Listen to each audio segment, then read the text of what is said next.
안녕하십니까. D1에 근무하고 있는 유용효입니다. 오늘 이제 마지막 세션에 제가 소개해드릴 부분은 이제 앞에서 그 CA 쪽 관련돼서 뭐 기술도 이야기해 주시고 많이 하셨는데 저는 좀 색다른 주제를 좀 하려고 합니다.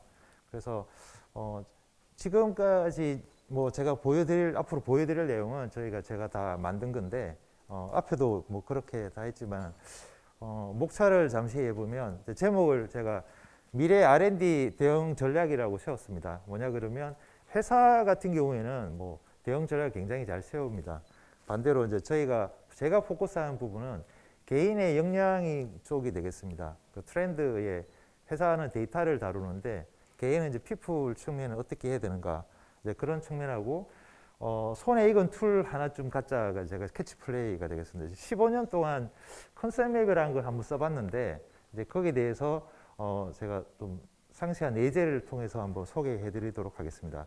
그리고 대응 전략을 말씀드리고 어디에 쓰이는가, 그 다음에 썼던 것들, 그 다음에 이런 활동을 통해서 제가 커뮤니티를 또 활동을 하게 됐었습니다. 그래서 그런 부분에 대해서 좀 소개해드리도록 하겠습니다.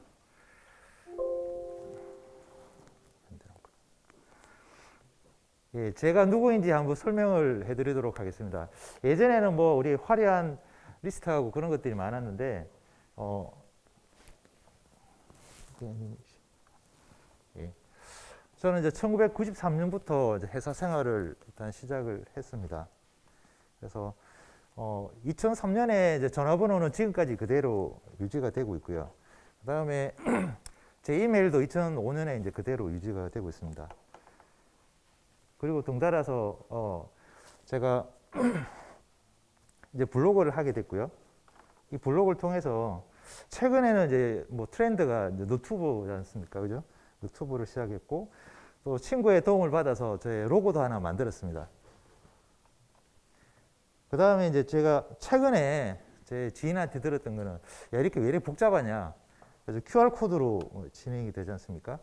그리고 지금은 이렇게 제가 다녔던 회사가 이제 미미하게 처리가 되어 있는데,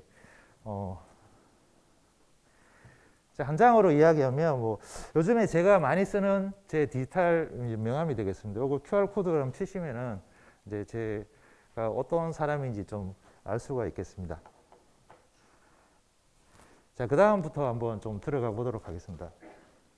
잠깐만, 파일이.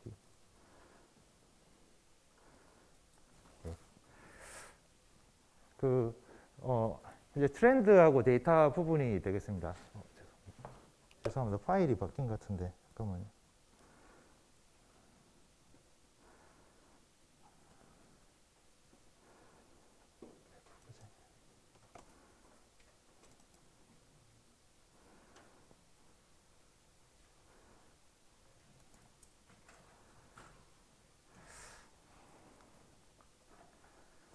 죄송합니다. 이 발표 파일이 바뀌어가지고 이제 다시 한번 또 설명해 드리겠습니다. 최근에 트렌드 이제 데이터 앤 피플이 되겠습니다. CA 쪽을 보시면은 제가 CA는 안 하지만 요즘에 이제 프로세스 쪽을 많이 하다 보니까 이제 의사결정 이야기가 많이 나오고 있습니다. 그래서 기업체에서 의사결정을 하려고 보니까 이제 시뮬레이션이 굉장히 강조가 되고 있습니다. 그리고 성능 예측, AI 그리고 자율주행 이런 쪽들이 굉장히 이제 부각이 됐고 이제 아래쪽의 이야기는 이미 좀 과거에 많이 부합이 됐는데 제가 이제 조영식 박사님의 최근에 기고문을 보면은 요즘에 어떻게 디시전 메이킹을 어떻게 할까 해서 이제 폴리메스라는 저런 것들을 좀 소개해 드렸는데 폴리메스가 뭐냐 그러면 이제 박식한 사람이라는 뜻입니다. 그리고 예전에는 이제 넓은 지식이 굉장히 많았는데 이게 인터넷이나 빅데이터를 통해서 굉장히 위협을 받고 있습니다. 그리고 예전에 이제 장인의 기술들이 있는데 요즘에는 이제 정밀한 로봇으로 좀 대체가 되고 있습니다. 그리고 미래는 인공지능으로 더 이제 위협을 받고 있는데 이제 이렇게 하려고 보니까 그럼 디지털 폴리메스는 어떻게 해야 되는가라는 것들이 이제 화두가 되겠습니다. 그래서 사용자 경험이 굉장히 이제 중요하게 대두가 되고 있습니다. 거기에 따라서 여러 가지 도구들, 전략들 뭐 이런 것들이 강조 좀 되고 있는데요. 이제 반대로 CA는 어떤가 해서 지난번에 컨퍼런스 사전에 방송할 때 보니까 CA는 발전은 되었는데 이노베이션은 아니다라는 말씀을 하셨습니다.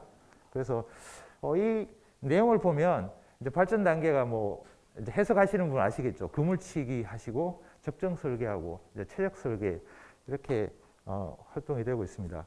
그리고 뭐 조셉 슌페터라는 분은 또 창조적 파괴라는 이야기를 많이 했습니다. 옛날에 레코드가 CD 때문에 사라졌는데 CD는 다시 또 MP3에 사라지고 이런 과정들이 이제 계속 반복이 되고 있습니다. 그래서 CA도 지금 다 플랫폼으로 대체가 되고 있고 또 특히 이제 AI나 이제 플랫폼 시대에 맞춰서 다양하게 바뀌게 되겠습니다. 그리고 해석의 이제 대중화 시대로 이제 접어들게 되는데 요즘 제가 기업체 컨설팅을 하게 되면 성능 예측이라는 게 굉장히 많이 강화가 되고 있습니다. 그래서 해석이 정말 앞으로 어떻게 보면 더 중요하게 되는데 그 핵심에는 의사결정 체계 구축입니다. 그냥 모델링을 하고 해석하는 게 아니라 성능을 예측해 주는 부분들이 굉장히 강조되고 있습니다. 그래서 아래쪽에 보시면은 이런 것들은 요즘에 기업체에서 많이 실행을 하고 있습니다. 제품을 검색해서 타겟을 설정하고 전처리 과정에서 이제 반복이 되는데 이제 성능 중심으로 모든 것들이 이제 진행이 되고 뭐 트라이얼 에러, 특히 이제 시험이나 해석의 경험을 통해서 모델 기반 성능 예측들이 좀 많이 강화가 되고 있습니다. 그리고 최근에 화두가 되고 있는 것들을 한번 제가 해봤습니다. 우리가 사피엔스에서 그 유발 하라리라는 분이 사피엔스 썼습니다. 이제 포노 사피엔스 갔을 때는 최근에 밀레니엄 세대에 보면 이제 클릭이라는 단어가 나오게 돼 있고요.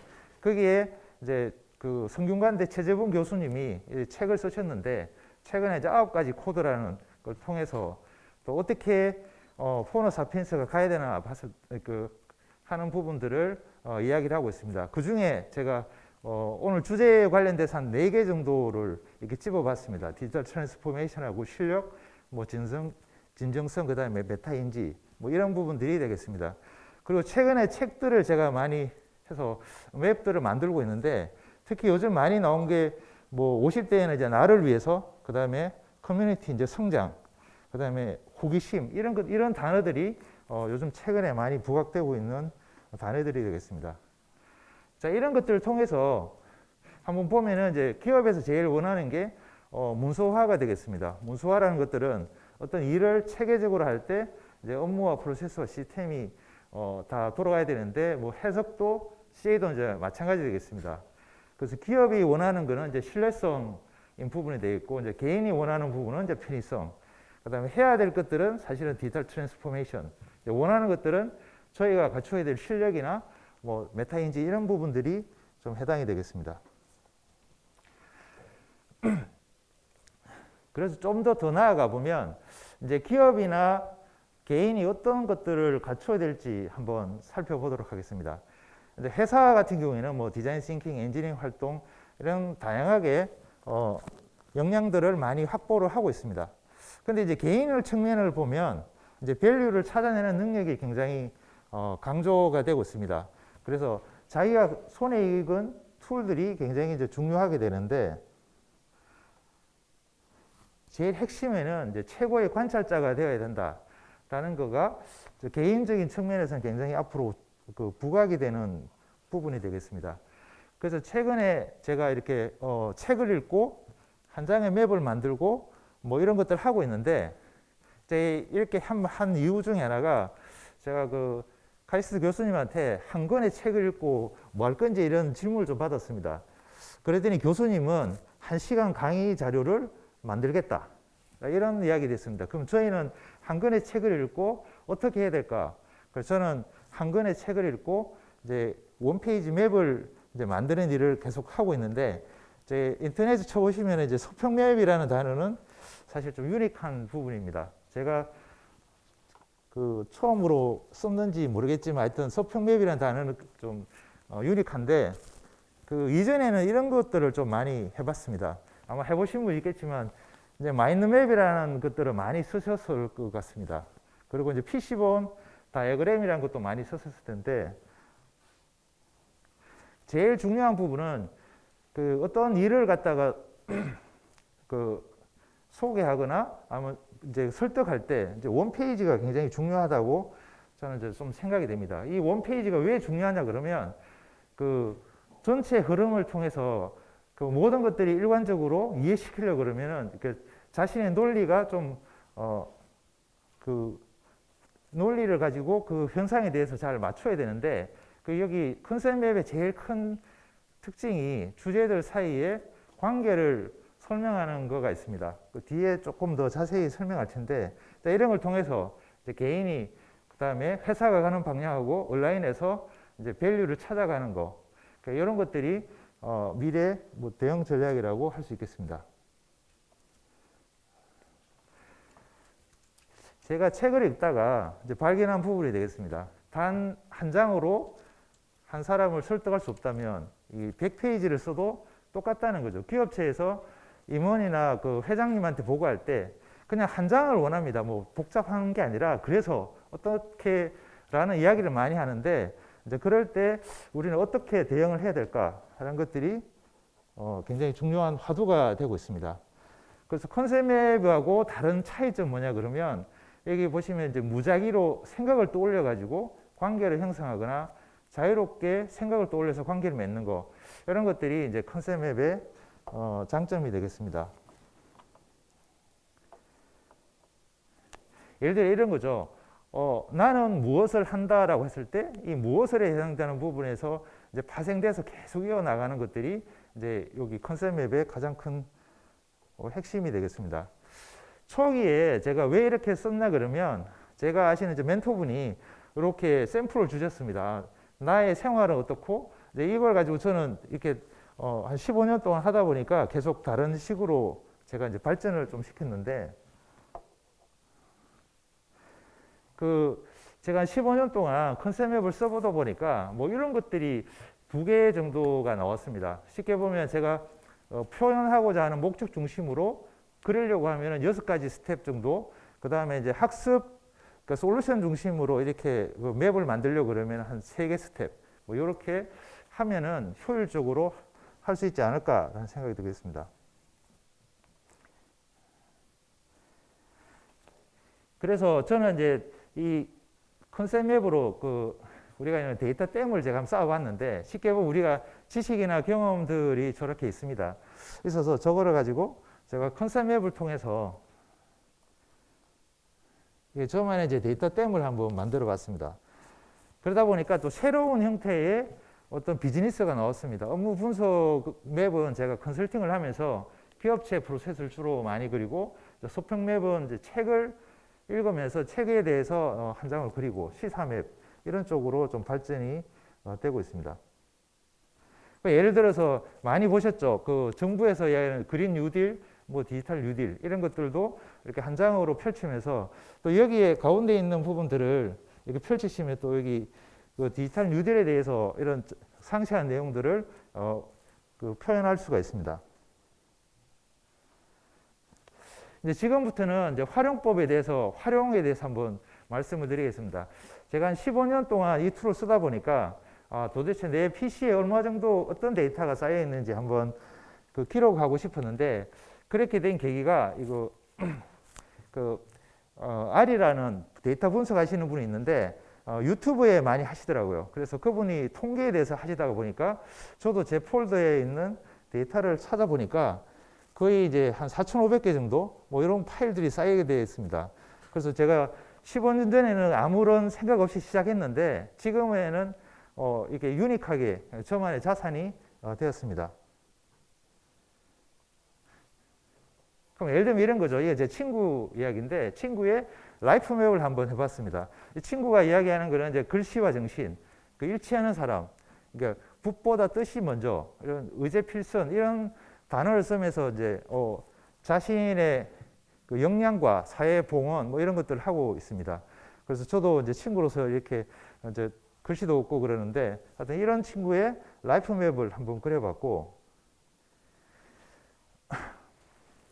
그 다음에 이제 강릉 원주대 교수님이 있습니다. 최재훈 교수님이 매일 아침마다 이게 인터넷에 어떤 내용을 올리고 있습니다. 디지털 트랜스포메이션, 그 다음에 뭐 IT 회사 전략 이런 것들 해서 제가 맵을 만들고 이렇게 페이스북으로 서로 공유하면서 컬럼도 내고 이제 소통들을 좀 하고 있습니다. 그 다음에 기아 타이거즈의 팀 닥터이신 그 문영래 예전에 이제 조선대 의대 교수님이십니다. 예, 이분의 특징은 어떤 매일매일 그 어떤 지식이나 이런 것들에 대해서 이제 그들은 말한다. 자신의 생각과 비슷한 그 옛 선인들의 어떤 내용들을 계속 아침마다 말씀해 주시면서도 그 의료 관련된 부분들을 좀 쉽게 좀 설명을 해 주십니다. 그래서 이런 그 이분에 대한 맵도 한번 이렇게 만들어 봤고, 또 그 모빌리티, 최근에 많이 이제 그 스마트카, 그런 전기차 관련해서 모빌리티 관련해 가지고 국민대 정구민 교수님을 통해서 제가 맵도 한번 만들어 봤습니다. 이제 그 다음 부분은 제가 한 15년 동안 계속 그 기업체에 가서 했던 건데, 예를 들어서 제품의 R&D 이제 제품 프로세스를 통해서 이렇게 만들어 봤고, 그 다음에 이런 항공기 회사에 가가지고 이런 프로세스 맵도 좀 만들어 봤습니다. 그리고 이제 프로젝트를 하게 되면, 구축하게 되면 시스템의 로직이라든지 이런 것들도 이렇게 모델링을 하게 되겠습니다. 또 여기 뭐 엔시스나 다른 회사들이 있는데, 이런 솔루션에 대한 맵도 이렇게 만들어서 활용을 할 수도 있고, 이런 뭐 검증 프로세스라든지 그런 것들도 이제 활용을 할 수 있습니다. 또 하나 이제 하다 보니까 제가 뭐 타이어 회사 쪽에도 일하고 그러는데, 이 회사 전체 프로세스를 엔드 투 엔드로 이렇게 맵으로 만들 수가 있겠습니다. 대략 사이즈가 한 5m 하고 한 2m 정도 되는 그런 사이즈도 만들 수가 있겠습니다. 그리고 회사에 뭐 예전에 한 80년 전에 했는데, 회사의 로드맵이라든지 최근에 회사의 어떤 특정 회사의 어떤 이슈들이 있는 것들을 간단히 맵으로 만들면서 이야기할 수 있고, 지금같이 이제 컨퍼런스 왔을 때 도대체 어떤 이야기를 했는지 한 장으로 이렇게 만들고 할 수 있습니다. 그리고 여기는 이제 A사인데 이제 엔시스가 되겠습니다. 엔시스 회사의 해석 솔루션은 도대체 뭐가 있는지 제가 이렇게 맵으로 한번 스터디 맵으로 한번 만들어 본 적도 있습니다. 이제 그리고 이제 책을 제가 선물을 받았습니다. 2019년에 받아서 맵을 이렇게 하나 만들어 봤습니다. 그래서 만들어 보니까 이게 그 맵의 가치가 어떤가 한번 보도록 하겠습니다.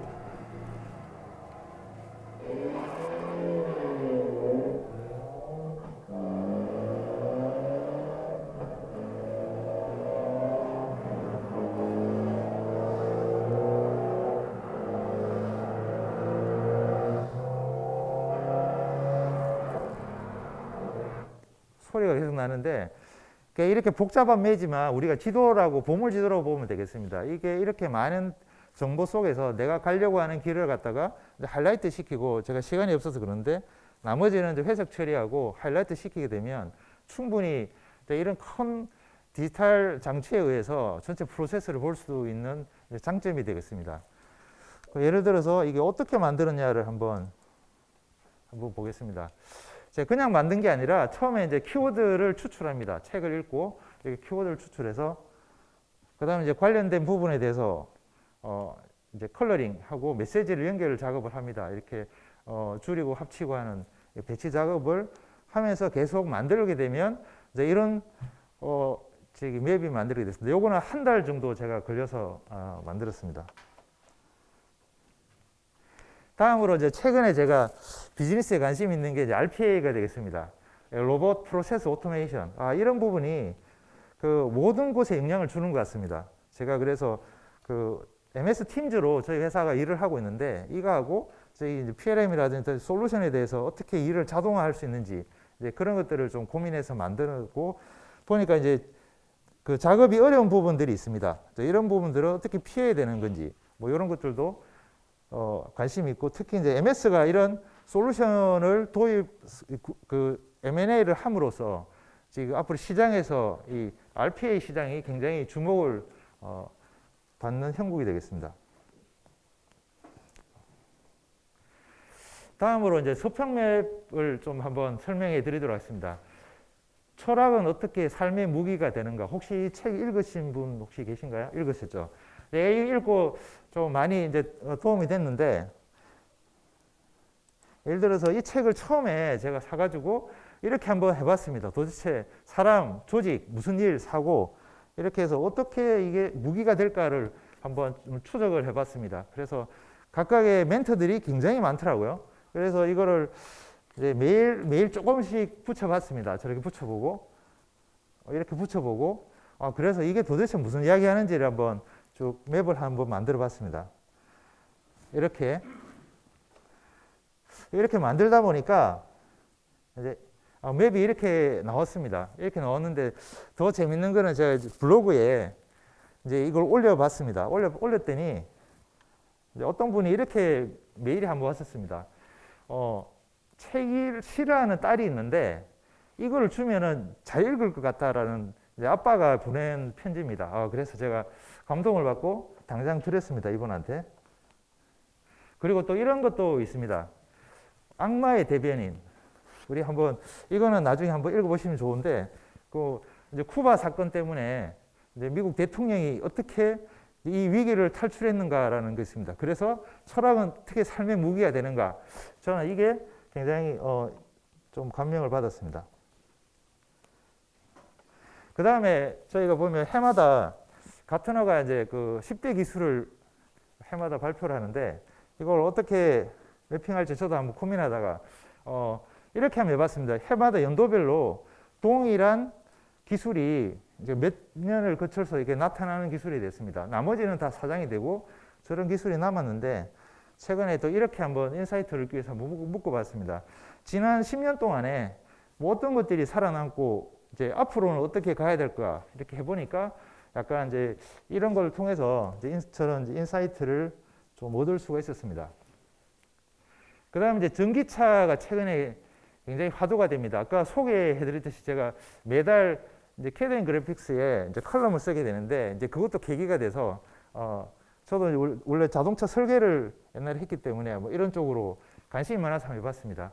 도대체 테슬라가 어떤 회사일까를 봤더니 뭐 창업자가 있고 이제 우리가 아는 일론 머스크가 있고 그다음에 일론 머스크가 이제 그 주식을 20%를 갖고 있고 도대체 누가 다른 사람이 갖고 있고 도대체 회사의 밸류는 뭔데 자꾸 이렇게 주식을 고르고 매출은 뭐 이제 별로 많이 없는데 이익도 별로 없는데 왜 주식이 오를까 이제 이렇게 좀 분석을 해봤습니다.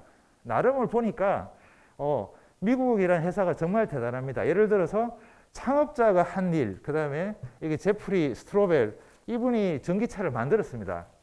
배터리와 설계까지 다 했고 그 다음에 이분이 2019년에 퇴사를 했고 그 다음에 짐 켈러라는 그 반도체의 완전히 그 천재가 있었습니다. 그분이 와가지고 우리가 하드웨어 3.0을 만들었습니다. 지금 테슬라가 4.0이 갔는데 그 이분 때문에 이 한 분 때문에 테슬라의 아키텍처가 완성이 됐습니다. 그리고 요즘 많이 그 뜨고 있는 딥러닝 우리가 라이다가 없습니다. 테슬라가 없는데 이 라이다가 없이 자율주행을 할 수 있는 그 기술을 만든 사람이 이 사람입니다. 안드레 카파시. 이 사람 때문에 지금 테슬라가 살아가고 있습니다. 그 다음에 이제 미니는 제가 굉장히 좋아하는 차입니다. 앞으로 노후에도 타고 싶은 차인데 그 미니가 전기차를 만들었습니다. 그래서 미니의 전기차는 어떤가 봤더니 기존의 철학은 가지고 있고 그러니까 앞으로 이 철학을 기반해서 이제 전기차와 기존에 이제 가솔린도 만들고 그 공유하는 이제 이런 모델이 되겠습니다. 그리고 그 자율주행을 봤더니 제가 좋아하는 뭐 이제 BMW의 철학이 지금 미니에 들어가 있습니다. 그래서 BMW는 뭐 안전과 편리함 이런 것들을 좀 강조해서 제가 맵으로 한번 만들어 봤습니다. 그 다음 이제 우리가 이렇게 아는 이제 현대자동차입니다. 현대자동차의 이제 차량 전동화는 어떤 전략일까? 그래서 이제 올 초부터 계속 이제 언론에 나와 있던 홈페이지에 나와 있던 주주했던 내용들을 한번 모아봤습니다. 그래서 전기차는 뭐 이렇구나. 그래서 앞으로 보면 이제 각 그 폭스바겐이라든지 르노, GM, 도요타들이 가는 방향하고 뭐 현대차가 가는 방향 이런 것들을 한번 이렇게 정리해봤습니다. 그래서 현대차는 뭐 도요타하고 그 유사하게 갑니다. 그래서 2025년에 100만 대를 만드는 회사가 이제 이 시장의 이제 위너가 되는 이제 그런 이제 형국이 되겠습니다.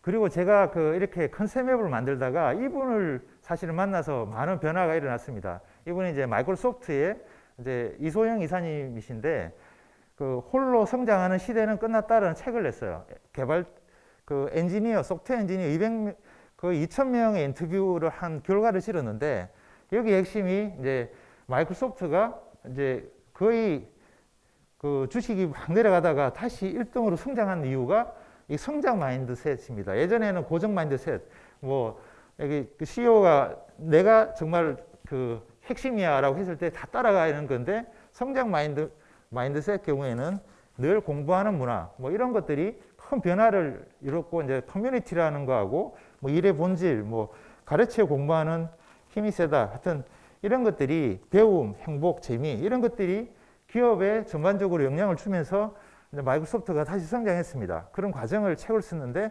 제가 이거 쇼핑맵을 쓰다가 이제 이분하고 이제 연락이 되었습니다. 그래서 딱 어떤 효과가 있었냐 그러면 이게 마이크로소프트 그 광화문에 있는 11층의 교육장입니다. 이분이 이제 초대를 받아서 제가 처음으로 커뮤니티를 한번 만들고 이분들한테 발표를 했습니다. 대부분이 마이크로소프트의 그 MVP 이렇게 하시는 분들인데 이분들을 하다 보니까 처음에는 이제 별거 아니었습니다. 그래서 처음에 했더니 굉장히 많은 분들이 신청했습니다.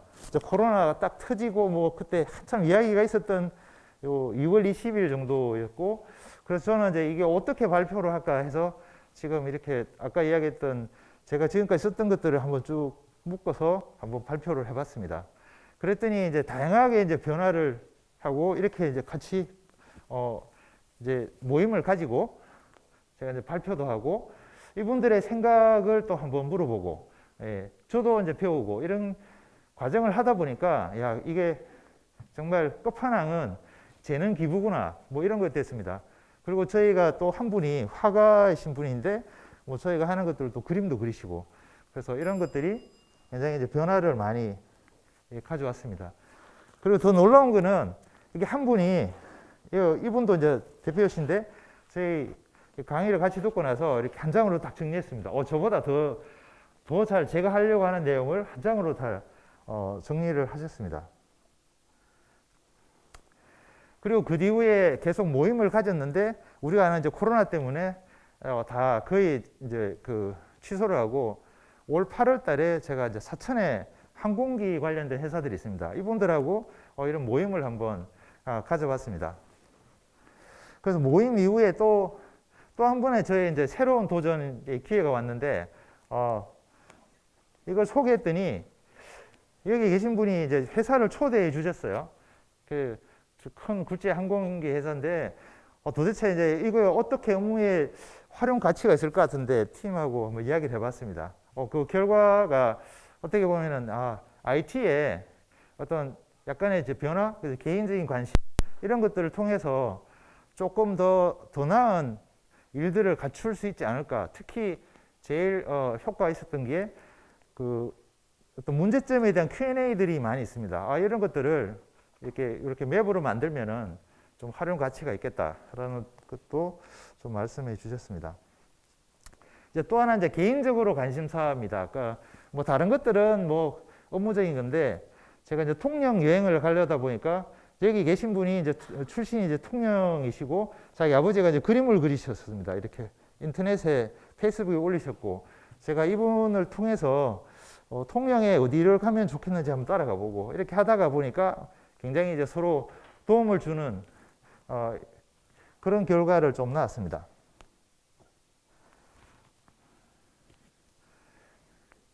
그리고 맵은 이제 어떻게 제 삶에 영향을 주냐 그러면 제가 이렇게 한번 가끔씩 정리를 해봅니다. 2019년하고 2020년에 어떤 일들이 일어났는가를 보면 우리가 이제 코로나 그다음에 이런 공공의대 뭐 여러 가지 이제 부동산 여러 가지들이 있습니다.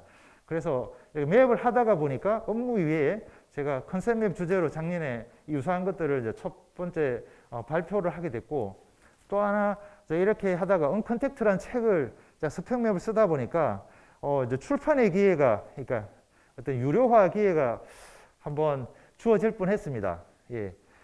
그래서 이런 걸 통해서 이제 제가 마지막으로 한번 멘트를 한번 이야기하고 싶은 거는 제가 좋아하는 멘트이기도 하지만 세상에서 가장 이렇게 먼 여행이 이제 머리에서 생각하는 거에서 실천, 손까지 가는 게 가장 어렵다라고 이야기를 하십니다.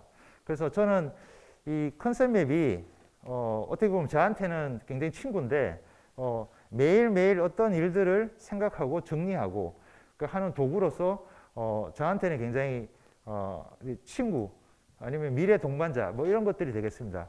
그래서 오늘 이야기를 주제로 보면 이게 사실은 저한테는 이제 미래로 가는 길, 제가 노후에도 갈 수 있는 길, 그래서 어떻게 보면 이제 개인의 역량 강화를 할 수 있는 굉장히 큰 도구가 되지 않겠냐라고 이제 생각해서 오늘 이런 자료들 좀 준비했습니다. 하여튼 경청해 주셔서 감사합니다.